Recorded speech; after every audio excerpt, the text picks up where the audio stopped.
안녕하세요. 저는 고개 돌리면 한 명씩 있을 법한 지극히 평범한 아저씨들 중 한 사람입니다.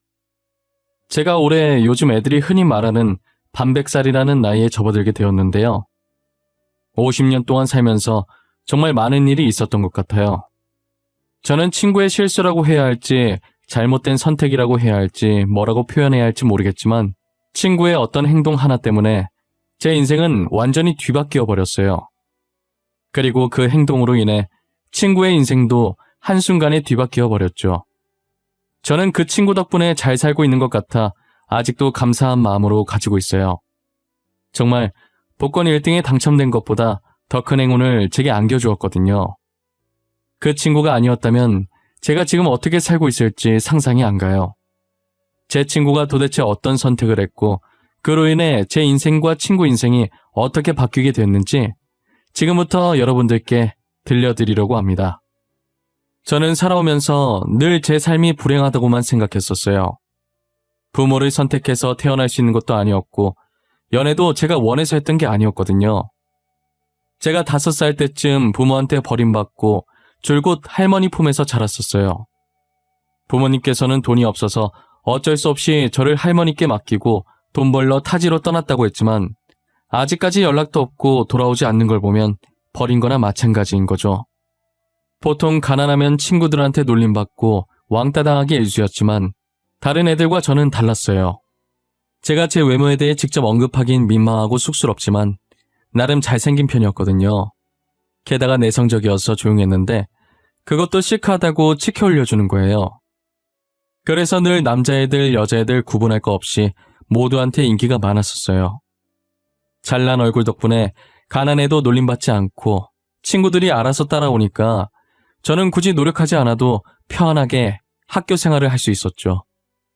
그러다 고등학생 때 누구나 한 명씩 있을 법한 첫사랑이라는 존재가 제게도 생기게 되었죠. 그 여자아이는 어느 누가 봐도 이쁘다라는 감탄사가 나올 정도로 너무 이뻤어요. 거기다 저와 다르게 당차고 활발해서 반대의 매력에 빠졌던 것 같아요. 그 아이도 이쁘장하게 생겼고 성격까지 좋으니 저처럼 인기가 많았어요. 항상 재미로 인기 투표 같은 걸 하면 제가 남자 1위, 그 아이가 여자 1위였었죠. 그래서 가끔 애들이 저와 그 아이를 엮으면서 장난을 치기도 했어요. 처음엔 제가 얼굴만 보고 친구를 사귀는 편이 아니었기 때문에 전교에 그 여자아이가 이쁘다고 소문이 퍼져도 저는 전혀 관심이 없었어요.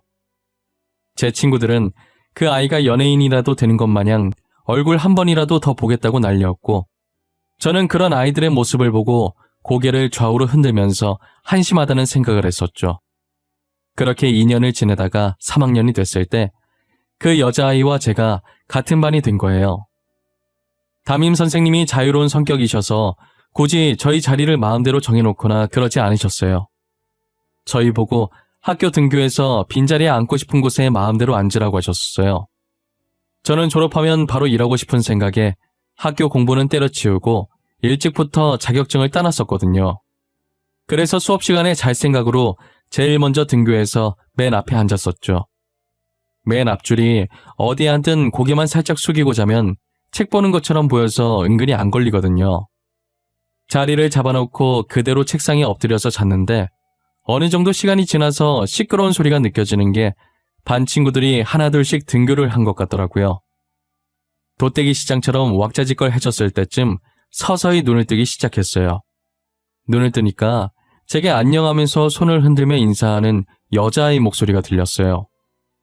자고 일어나서 그런지 눈앞이 살짝 뿌옇게 보이면서 제 옆에 앉은 아이가 잘 안 보이더라고요. 제가 자세히 보려고 눈을 찌푸렸는데 점점 시야가 돌아오더니 그 여자아이가 보이는 거예요. 안녕? 너 근데 왜 여기 앉았어? 보통 여자애들은 여자애들끼리 앉고 그러지 않나? 그리고 이 자리 선생님 앞이라 부담스럽다고 잘 안 앉으려고 하던데? 그냥 여기 있으면 대놓고 자도 너처럼 안 걸릴 것 같아서. 너 어제 하루 종일 자던데 선생님들이 모르더라? 그래서 한번 앉아봤어. 아, 그래? 이 자리 은근 좋아. 등잔 밑이 어둡다고 선생님한테 안 걸리고 자기엔 최고지. 근데 너도 나처럼 공부 포기했나 보네? 난 이미 공부 포기했거든. 공부를 완전히 포기한 건 아닌데 노력해도 잘 안 돼서 어중간한 상태야. 해야 할까 말아야 할까 고민하는 단계? 지금 우리가 고3인데 아직도 고민을 한다고? 너무 늦은 거 아닌가? 애들 고등학교 입학과 동시에 수능 준비하던데. 야, 너는 늦었다고 생각할 때가 가장 빠르다는 것이다 라는 유명한 명언도 몰라? 난 지금이 가장 빠른 때야. 늦지 않았다고. 열심히 하면 금방 따라잡겠지 뭐. 열심히 하는 거랑 잘하는 거랑 다른 거야. 다 너 위해서 하는 말이다. 너무 상처받지 말고 잘 새겨들어. 저희는 이렇게 오랫동안 대화해본 게 처음인데도 원래 친했던 사이처럼 편안했어요. 그 아이는 소문대로 성격이 되게 밝고 생각하는 것도 엄청 긍정적인 아이였어요. 조용하면서 내성적이고 먼저 다가가지 못하는 저와는 완전히 반대되는 성격이었죠. 그 뒤로도 제게 먼저 인사하고 말을 건네던 게 그 아이였어요. 항상 어떤 상황에도 웃음을 잃지 않는 모습을 보면서 어느샌가 제가 그 아이에게 빠져 있더라고요. 그래서 어떻게 고백을 해야 하나 다른 애들에게 눈에 띄게 하고 싶진 않았고 조용히 쪽지를 적어서 주려니 그것도 괜히 긴장돼서 손이 떨리더라고요. 결국 저는 한참 고민하다가 쪽지에 제 마음을 적어 전해주기로 마음먹었고 대신 제가 제일 친했던 친구에게 쪽지를 그 아이 사물함에 넣어달라고 부탁을 했죠. 그런데 제 친구가 사람 없을 때 넣어야 하니 누군가 올까 싶어 급하게 넣는다고 사물함 위치를 착각해서 그 아이의 사물함이 아닌 그 아이의 친구 사물함에 넣어버린 거예요. 저는 그 사실을 모르고 있었고 하교하려는데 갑자기 다른 여자아이가 저를 부르더니 제가 적은 쪽지를 손에 쥐고서 자기도 저를 좋아하고 있었다고 먼저 다가와줘서 고맙다고 하는 거예요. 당시에는 그날이 제 인생에서 제일 최악의 날이었다고 해도 과언이 아니었어요. 거기서 미안하다고 실수로 잘못 넣었다고 말하면 당사자가 상처받아야 할 것 같아서 거절도 못하고 게다가 저는 주목받는 걸 세상에서 제일 싫어하거든요. 그런데 애들 많은 하굣길에 대놓고 저렇게 말을 하니 당연히 아이들의 관심은 저희한테 쏠려있고 저는 원치 않은 연애가 시작됐고 진짜 정말 최악 중에 제일 최악인 날이었어요. 제 첫사랑은 그렇게 허망하게 고백조차 못해보고 끝이 났어요. 그런데 이게 무슨 일인지 그 다음날 등교를 하니 쪽지를 대신 넣어준 친구가 제 첫사랑과 사귄다는 얘기가 파다하더라고요. 그 말이 사실이었던 건지 늘 제 옆에 앉던 첫사랑이 여자친구와 같이 등교해서 친구 옆엔 자기가 앉고 제 옆엔 여자친구를 앉혔죠. 도저히 사태 파악이 안 될 뿐더러 어떻게 이런 상황이 올 수 있나 싶었어요. 저는 1교시가 마치고 쉬는 시간에 바로 친구를 조용한 곳으로 불렀어요. 이게 어떻게 된 거야? 너 소문대로 진짜 지훈이랑 사귀는 거야? 나 네 말 듣기 전까진 그 소문 안 믿어. 네가 직접 나한테 말해. 소문 맞아. 나 오늘부터 지훈이랑 사귀기로 했어. 너한테 말 못해서 미안하다. 그렇지만 내가 먼저 지훈이 좋아했어. 알잖아. 남학생들 지훈이랑 사귀고 싶어서 난리인 거. 너 쪽지 잘못 넣은 것도 일부러 그런 거지? 실수 아니었지? 네가 어떻게 나한테 이럴 수가 있냐? 그냥 나한테 차라리 말을 하지 그랬어. 미안하다. 그래도 난 네가 오해라고 말할 줄 알았어. 그런데 이렇게 쉽게 받아줄 줄 알았겠냐? 그리고 네가 언제 좋아했든 우리보다 한참 늦게 지훈이 짝사랑한 거야. 그러니까 포기해. 여자친구도 있잖아. 알고 보니 제 친구가 그 아이를 좋아해서 일부러 다른 아이의 사물함에 제 쪽지를 넣은 것이었어요. 제일 친하다고 생각했던 친구가 어떻게 이렇게 뒤통수를 칠 수 있는지 모르겠어요. 차라리 저한테 솔직하게 말했다면 제가 알아서 포기했을 텐데 왜 이렇게까지 하는지 이해가 안 갔죠. 한동안은 친구한테 정말 화가 나고 제 옆자리에 앉은 여자친구를 보면 답답함에 한숨부터 나오고 부모한테도 버림받고 이젠 연애도 마음대로 못하냐고 내 인생은 왜 이 모양 이 꼴이냐며 한탄했었죠. 하지만 제가 한탄했던 게 무색할 정도로 여자친구는 정말 좋은 사람이었어요. 첫사랑과는 완전 반대의 성격이었고 오히려 저와 비슷하게 엄청 조용한 성격이었죠. 저희가 무심코 지나치는 꽃이나 나비 같은 생명 하나하나도 소중하게 여기던 아이였어요. 그런데 분명히 제 기억으론 저와 사귀기 전엔 여자친구가 남 눈치 봐가면서까지 조용하진 않았거든요. 정말 조용하다 뿐이지 할 말은 다 하고 살았던 걸로 기억한단 말이에요. 이상하게 저와 사귀고 나서부터 하굣길에 어떻게 나한테 말을 걸 생각을 했을지 싶을 정도로 제게 말도 못하고 늘 우물쭈물한 태도를 보여서 한 달 정도는 엄청 답답해했어요. 왜 그런 건가 싶었는데 여자친구는 저랑 반대로 되게 다정한 부모님 밑에서 사랑받고 자란 아이였거든요. 저희가 사귀기 전 어쩌다 교무실 갈 일이 생겨서 갔다가 우연히 제 가정사를 듣게 됐나 봐요. 그 뒤로 저를 너무 좋아하는 마음에 혹시나 저한테 말실수라도 할까봐 그게 제 마음을 다치게 할까봐 배려한 것이었다는 걸 알게 되었죠. 저를 배려하고 있었다는 걸 알게 되고 나서 저는 여자친구에게 어떤 말을 하든 괜찮다고 가족 얘기든 뭐든 하고 싶은 말 있으면 괜히 내 눈치 보지 말고 편하게 하라고 했어요. 그 뒤로 여자친구는 전보다는 말도 잘하고 장난도 어느 정도 치기 시작하더라고요. 아직도 가끔 본인 가족 얘기를 할 때는 조심스러운데 이젠 그런 조심스러운 모습도 사랑스럽게 보였어요. 한편으론 눈치 안 봐도 되는데 괜히 제가 눈치 보게 만든 것 같아서 미안하기도 했죠. 저는 졸업할 때까지 여자친구와 별탈 없이 잘 만나고 졸업 후 바로 취업해서 어느 정도 자리 잡았을 때 이른 나이에 결혼까지 하게 되었어요.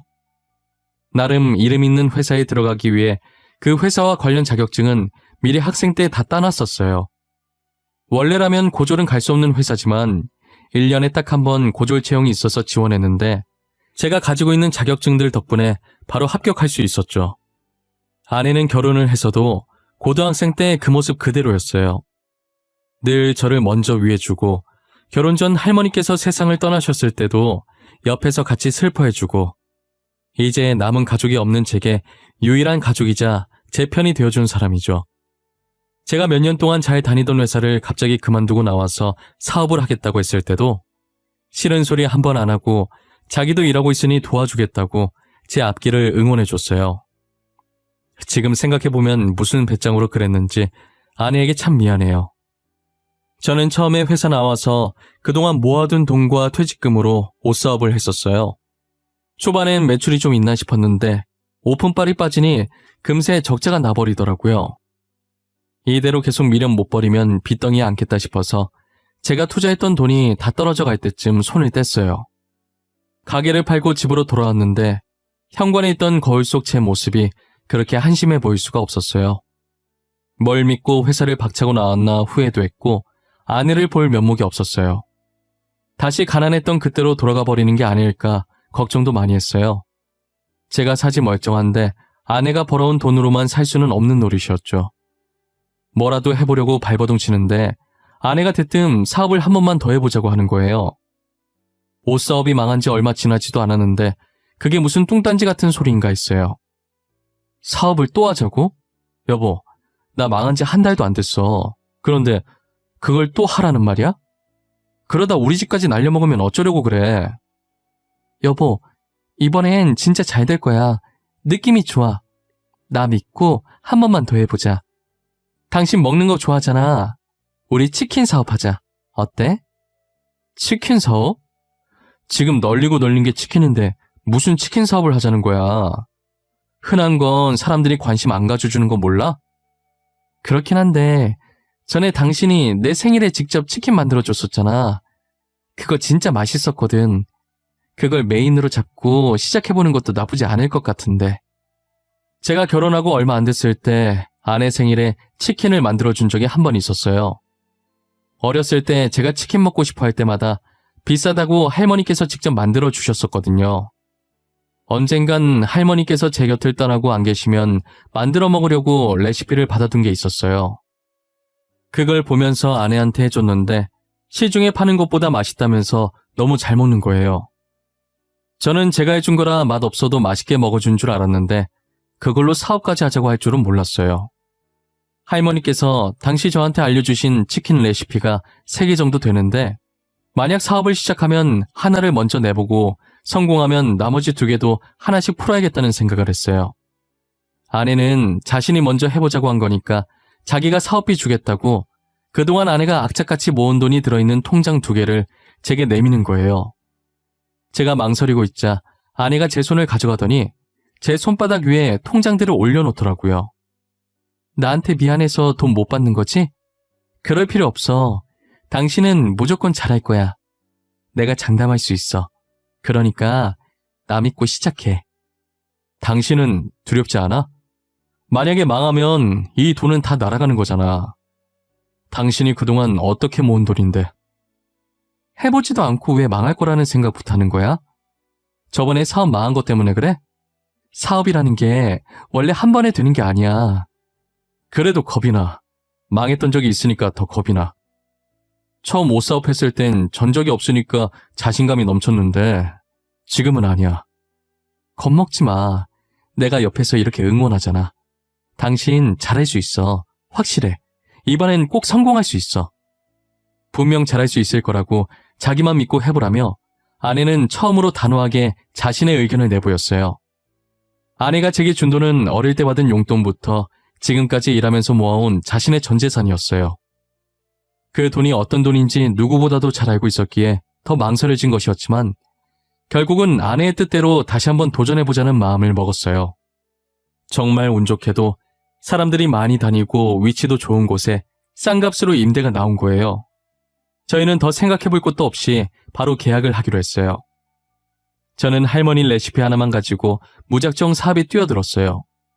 어떤 일이든 첫 술에 배부를 순 없는 것이니 초반 매출은 살짝 저조하긴 했죠. 그래도 사람들이 많이 다니니 재료값 정도는 벌었고 적자가 나는 수준은 아니었어요. 기본적인 메뉴들은 잘 팔리는데 할머니 표 치킨은 다들 선뜻 도전하지 못하더라고요. 아무래도 먹어본 적 없는 치킨이니 돈 내고 도전하기가 쉽진 않겠죠. 그래서 자주 오시는 분께 한번 시식이라도 해보라고 조금씩 드려봤어요. 처음엔 친구들끼리 서로 먼저 먹어보라고 떠밀었어요. 그러다가 동시에 먹어보기로 합의하고 포크로 찍어서 같이 먹더라고요. 인상 찡그리면서 치킨을 넣더니 몇 번 씹어보곤 표정이 풀리는 거예요. 저는 그 순간이 예전 회사에 입사할 당시 합격 통지를 기다리는 것보다 더 떨렸어요. 혹여나 맛없다고 하면 어쩌나 속으로 얼마나 조마조마했는지 몰라요. 손님은 뭘로 만든 거냐고 처음 먹어보는 맛인데 맛있어서 깜짝 놀랐다고 하는 거예요. 그 소리에 다른 테이블에서 한참 메뉴 고르고 있던 손님이 호기심에 할머니표 치킨을 주문했죠. 그렇게 하나둘씩 할머니표 치킨을 먹어보곤 입소문이 타서 이젠 줄 서서 기다릴 정도로 장사가 잘 됐어요. 한 번은 경쟁업체에서 치킨 비법을 알아내려고 저희 가게에 알바로 들어온 적도 있었어요. 하지만 할머니표 치킨은 알바에게 레시피를 알려주지 않았었고 이미 레시피가 제 머리에 있어서 들고 다닐 일이 없었기 때문에 레시피가 적힌 종이도 찾지 못하고 몇 주간 허탕을 쳤었죠. 제가 우연히 화장실에 갔다가 알바가 다른 사람과 내통하는 걸 듣고 가게에서 쫓아냈어요. 그 뒤로 아무리 바빠도 알바를 쓰지 않았고 대신 처제 부부가 저를 도와주곤 했어요. 사업 성공한 지 얼마 지나지 않아 겹경사로 아내가 임신을 하게 되었어요. 제가 벌어오는 돈으로도 충분히 생활이 될 것 같아서 아내는 일을 그만두고 태교에 전념했죠. 그 뒤로도 저희 가게는 단골 손님도 많아지고 멀리서 찾아와서 먹는 손님들도 생겼어요. 가게는 좁은데 손님은 갈수록 늘어서 한참을 고민하다가 확장 이전을 하기로 했어요. 혹시라도 손님들이 찾을 때 불편함 없게 이전 가게와 이분 거리에 있는 곳으로 옮겼어요.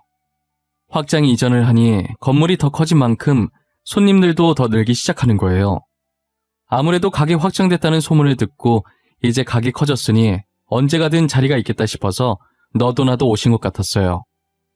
저는 손님들을 밖에서 힘들게 기다리게 하는 것이 늘 마음에 걸려서 기다리시는 분들께 종이컵에 아기 입에도 쏙 들어갈 정도의 조그만 치킨 몇 개를 담아드리곤 했어요. 그게 또 소문이 나서 서비스 좋다고 사람들이 더 몰리는 거예요. 그렇게 저는 체인점도 몇 개 내게 되고 그 사이에 아내는 눈에 넣어도 안 아플 이쁜 딸을 낳았고 나중에는 본사라고 불리기엔 아직은 많이 부족한 정말 소박하고 조그맣게 사무실도 하나 만들게 됐어요. 아무래도 가게가 늘어나니 식재료 발주 넣고 지점들을 관리하는 사람이 있어야 할 것 같더라고요. 이제 저는 각 지점별로 지점장을 고용하고 주방에서 손을 뗐어요.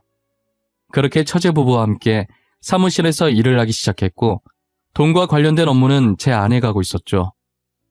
할머니표 레시피는 비밀이라 제가 사업하면서 친하게 지내게 된 분의 공장에 소스를 맡겨서 매일 오전에 각 지점마다 배포했어요. 계약할 때 비밀보장 각서를 썼기 때문에 레시피가 누설될 걱정은 없었어요. 그렇게 2년 후 다른 레시피로 또 치킨을 신메뉴로 출시했고 그 치킨도 반응이 되게 좋았어요. 신메뉴를 첫 출시할 때 하루에 각 지점별로 20마리 한정으로 판매를 했었어요. 그랬더니 가게 오픈 전부터 줄 서 있고 난리가 아니었죠.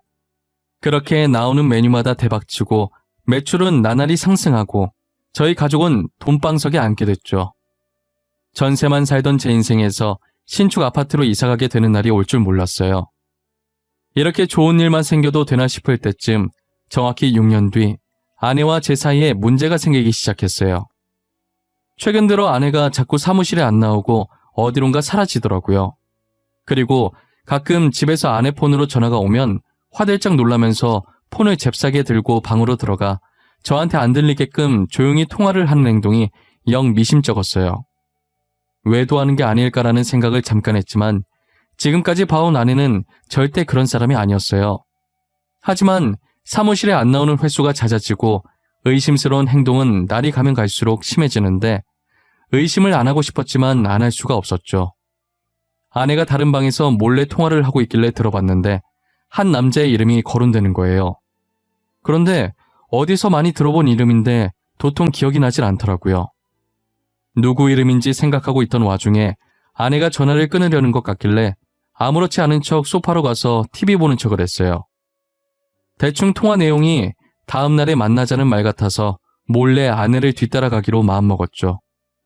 저는 평소처럼 아내에게 사무실에 간다고 말하고 주차장 구석탱이로 차를 옮겨서 지켜보고 있었어요. 곧이어 아내가 주차장으로 내려와 본인 차를 몰고 주차장을 빠져나가더라고요. 저는 혹여나 놓칠세라 곧바로 그 뒤를 쫓았어요. 한 카페 앞에 차를 정차하더니 이내 카페 안으로 들어가서 한 남자를 만나는 걸 목격했어요. 위치가 비스듬해서 남자 얼굴은 잘 보이지 않았고 아내의 얼굴만 정면으로 보였어요. 아내는 남자를 보자마자 울었는지 그 남자가 아내 눈물을 닦아주더라고요. 그리고 아내 어깨를 토닥이는데 저는 그 장면을 휴대폰으로 담기 시작했어요. 그 둘 사이에 어떤 절절한 사연이 있는지는 모르겠지만 꽤나 다정해 보이는 모습에 화가 났어요. 돈이 많아지니 이제 나보다 더 잘난 다른 남자가 눈에 들어오는 건가 싶고 저 남자랑은 얼마나 만났고 얼마나 사랑하는 건지 5만 가지 생각이 다 들더라고요. 혹시나 집에 다른 증거들이 있을까 싶어서 그들이 일어나기 전에 제가 먼저 집으로 차를 돌렸어요. 아내의 옷장부터 침대 옆 협탁 서랍 그리고 아내 화장대 서랍을 뒤졌죠. 아내 화장대 서랍 마지막 칸을 여는데 이상한 서류 봉투가 있더라고요. 제가 그 봉투 안에 있던 종이를 꺼낸과 동시에 현관문 비밀번호를 입력하는 소리가 들리는 거예요. 아내가 들어오기 전에 빠르게 종이로 훑어보는데 유전자 검사 결과지더라고요. 설마 딸이 내 친딸이 아닌가 싶어서 검사 대상자의 이름을 봤는데 아내의 통화 속 그 남자 이름과 제 이름이 나란히 있었어요. 그리고 검사 결과에 그 두 사람의 친자 관계가 인정된다는 글이 적혀 있더라고요. 입을 벌리고 이게 다 무슨 소리인가 경악에 차 있을 때 아내가 와서 종이를 낚아채는 거예요. 저는 입 벌린 그대로 천천히 고개를 돌려 아내를 쳐다봤어요. 여보, 혹시 이거 봤어? 아내 내용 다 읽은 거야? 아니, 사실은 내가 오늘 당신한테 다 말하려고 했는데 이거 내 유전자 검사 결과지던데 뭐야? 당신 나 몰래 뭐 하고 다닌 거야? 혹시 이거 조작해서 나한테 숨겨진 애 있다는 핑계로 이혼해서 다른 남자랑 살려고 했던 거야? 그게 무슨 말이야. 다른 남자라니. 내가 다른 남자가 어디 있다고 그래. 나 당신 말곤 다른 사람 남자라고 생각해 본 적도 없어. 진짜야. 내가 오늘 똑똑히 봤어. 증거 사진까지 있다고. 내가 직접 보여줘야 바른 대로 말할래? 여기 봐. 당신 맞잖아. 당신 왜 이 사람 보고 울었는데? 누군데 이 사람이 당신 눈물 닦아주고 있는 건데? 그런 거 아니야. 그 사람 당신 아버지야. 당신 어릴 때 할머님한테 맡기고 도망가셨던 친아버지라고. 알고 보니 그동안 아내가 계속 사무실 비웠던 게 다른 남자 만나려고 그런 게 아니라 어렸을 때 저를 할머니께 맡기고 도망갔던 부모님을 찾고 있었던 거였어요. 제가 카페에서 본 아내 눈물 닦아주던 사람도 제 친아버지셨던 거고요. 그리고 그 유전자 결과지도 저와 제 친아버지의 유전자 검사였어요. 저는 그것도 모르고 아내가 외도했다고 의심한 게 너무 미안해서 눈물이 멈추질 않는 거예요. 아내는 괜찮다고 자신이 말 안 했으니 당연히 그런 오해할 수 있는 거라고 너무 미안해하지 말라고 저를 다독여주는 거예요. 제가 항상 처가댁에 가면 아내와 장인, 장모님의 사이좋은 모습에 티는 안 내도 내심 부러워 했었거든요. 제 곁엔 아내밖에 없지만 아내는 제가 없어도 든든한 부모님이 옆에 계시니까요. 근데 그걸 아내가 눈치채고 있었는지 안쓰러운 마음에 제 부모님을 찾아주고 싶었다더라고요. 그리고 운명이라는 게 진짜 있는 건지 제가 아버지 이름을 처음 듣고 익숙하다고 했었잖아요. 왜 익숙한가 했더니 아버지께서 저희 회사랑 협업하고 있는 공장 대표셨어요. 저랑 직접 만나서 계약까지 했는데 세월이 많이 흘러서 서로 못 알아보고 있었던 거죠. 저는 5살 때 할머니한테 맡겨졌으니 당연히 기억을 못했고 아버지께서는 오랫동안 저를 못 봤으니 제 어릴 때 얼굴을 기억을 못하고 계셨던 거예요. 이름만 기억하고 계셨는데 저랑 계약하면서 자신의 아들 이름이랑 똑같다는 생각을 잠깐 하셨었대요. 그래서 제 이름을 보고 이제라도 아들을 찾아봐야겠다는 생각이 드셔서 유전자 등록을 해놨는데 최근에 아내가 제 유전자를 등록하면서 유전자가 일치하다는 연락을 받고 만나게 된 것이죠. 아버지께서는 더 빨리 찾았어야 했는데 너무 늦게 찾아서 미안하다며 눈물을 보이셨어요. 저는 이제라도 다시 만났으니 괜찮다고 하면서 아버지를 달래다가 같이 울어버렸네요. 아내도 제 뒤에서 저희 모습을 보고 조용히 눈물을 훔치고 있었어요. 셋이서 30년 동안 못했던 얘기들을 한참 하다가 아버지께서 전화를 받으시더니 다음에 어머니와 함께 오겠다고 하시면서 먼저 자리를 뜨셨어요. 저는 아내의 손을 꼭 잡고 연신 고맙다는 말만 반복했어요. 아내는 이제라도 가족을 만나서 다행이라고 앞으로 행복할 날만 남은 것 같다고 했죠. 그러다 문득 사물함에 쪽지를 잘못 넣어준 친구 생각이 나더라고요. 여보, 나는 요즘 당신이랑 결혼해서 참 다행이라는 생각을 해. 사실 당신 사물함에 넣었던 쪽지 말이야. 다른 애한테 넣으려던 거 친구가 당신 사물함에 넣은 거거든. 아, 거기에 또 숨은 비밀이 하나 있지.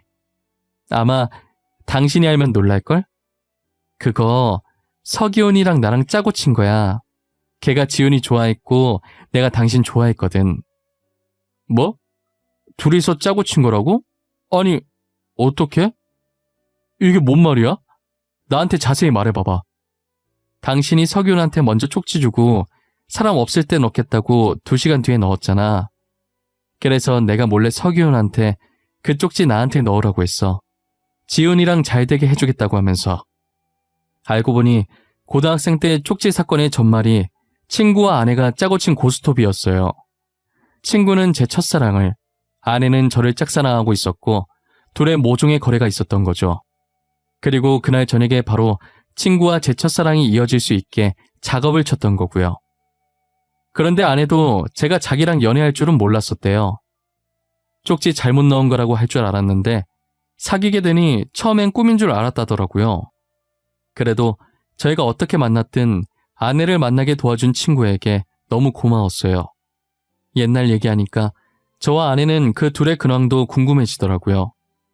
건너 근황을 알게 됐는데 둘은 저희보다 더 오래 연애했는데 연애하면서 헤어지고 다시 만나기를 반복하다가 어찌저찌 결혼까지 갔었나 봐요. 첫사랑이 이쁘고 성격이 좋아서 인기가 많다고 했었잖아요. 저는 인기가 많았어도 아내 한 명만 바라봤었는데 첫사랑은 저와 반대로 이 남자도 만났다 저 남자도 만났다 한마디로 얼굴값을 하고 다닌 거죠. 친구와 첫사랑 사이에 애까지 있었는데 결국 애는 친구가 키우기로 하고 이혼을 했다더라고요. 친구는 그날 제 쪽지를 아내 사물함에 넣은 것에 대해 두고두고 후회하고 있다고 해요. 이제 와서 후회해봤자 이미 일은 벌어졌고 이게 다 자업자득인 거죠. 그리고 첫사랑은 돈 많은 남자랑 재혼했다가 최근 또 이혼을 했다는 소식을 들었어요. 감히 제가 예상해보는데 그 아이는 앞으로 재혼과 이혼을 반복할 것 같다는 생각이 들어요. 언젠가는 그게 다 자기 업으로 돌아와서 부메랑 맞는 날이 오지 않을까 싶네요. 하루빨리 정신 차렸으면 하는 마음이 커요. 저는 지금 아내와 딸과 함께 너무너무 행복한 하루를 보내고 있어요. 앞으로도 저희 가족 앞에 이렇게 행복한 일만 가득했으면 좋겠어요. 여러분들 앞에도 저희처럼 행복한 날들만 가득했으면 좋겠네요. 제 긴 이야기 들어주셔서 감사합니다.